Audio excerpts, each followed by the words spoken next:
I've got two questions. Tua, what's your name? Um, all right. The first one, Can just you hear me? relating to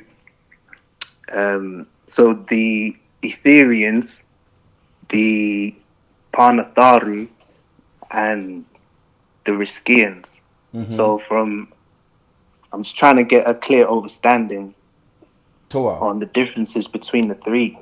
Okay. So from what I understand so far is that the Etherians are they're more etheric beings and they don't obviously occupy physical forms. And the Riskians are also etheric. And when it comes to the Panatharu, they can be etheric and they can be physical. Is that correct? Tua. Sorry, who's calling? What's your name? I My name's recognize. Sean, calling from London. Okay. Yeah. Partly correct. So if we look at it like an Ethereum would be the highest. It's like I was saying, like you're trying to get to the highest. It's like, let's say you start off in the nursery, then you go to primary school, secondary school, college, Mm, and then the high, you can keep going higher to like higher education, become, get a yeah. master's, a professor, whatever. Let's just say there's a hierarchy.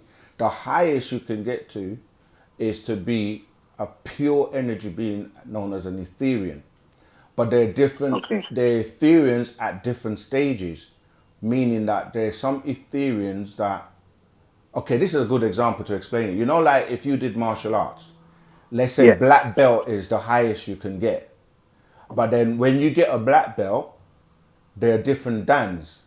You follow? So Mm, there could be a number of people that say, yeah, they've got a black belt, but there's still going to be those who have higher dans in terms of their belt.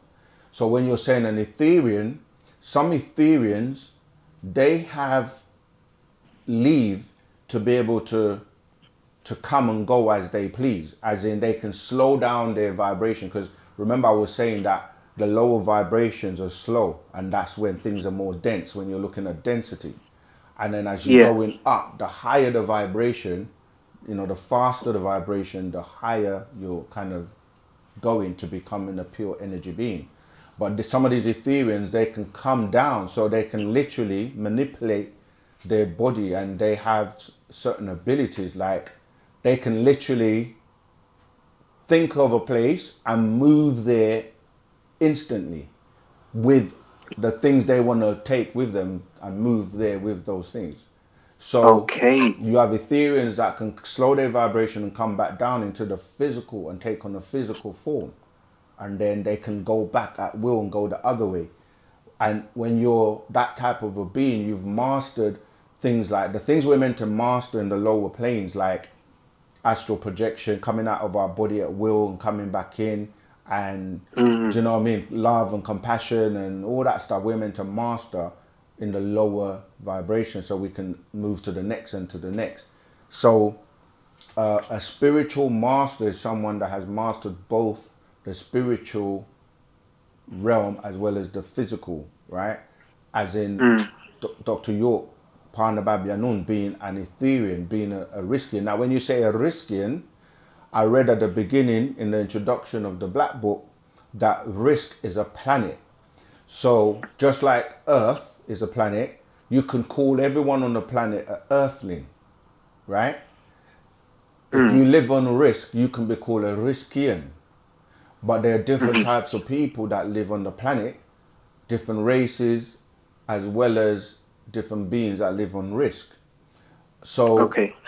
on Risk, you have three continents: Danoria, Cosmusta, and what's the other one?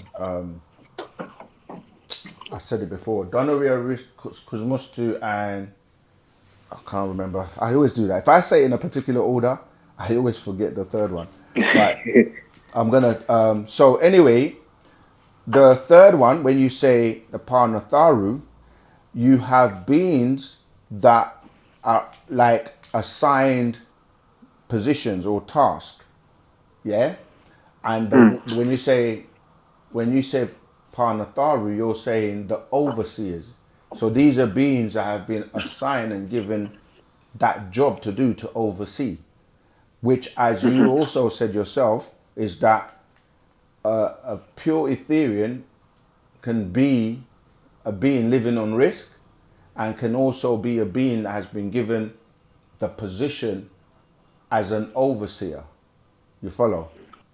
Got you. Yeah, so the other one was Zorantu that I missed out. So you got Zorantu, Danuria, and Kuzmusta, which are the three different continents. And as he was saying, when these beings, the being that people call the devil, for example, that's Tarnos. When their star system had a problem and they were looking for refuge somewhere, just like now when on Earth, there are wars going on in certain places and people, that you hear about the boats, people are trying to escape and come to, say, the UK or somewhere to get rescues from, and they might say, okay, we're going to put you guys, they'll create a place like a hotel or something and say you're going to be put there and you can live, and we'll help you out, give you food, whatever, until they decide what they want to do.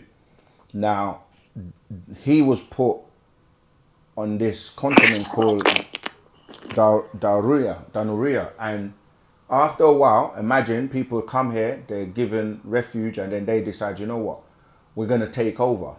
No way. We now want this place for ourselves, and then that's kind of what happened. And then he got defeated, whatever. And later on, his son, this is where in the Quran, his son is called Eblis, and Eblis, most names are describing an incident or an action that took place.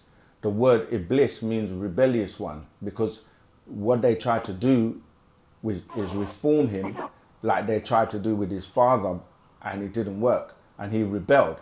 And then he took people with him who supported or were also in agreement with his disagreeableness, and they were then cast down here. What people know as the 200 fallen angels, etc. And that's what happened. And they go from place to place trying to take over or conquer, or, do you know what I mean, subject beings under their control with their rules, and so, yeah, that's, so I hope that is clear for you in terms of the three differences between Etherians, Riskians, and the Nadjaru.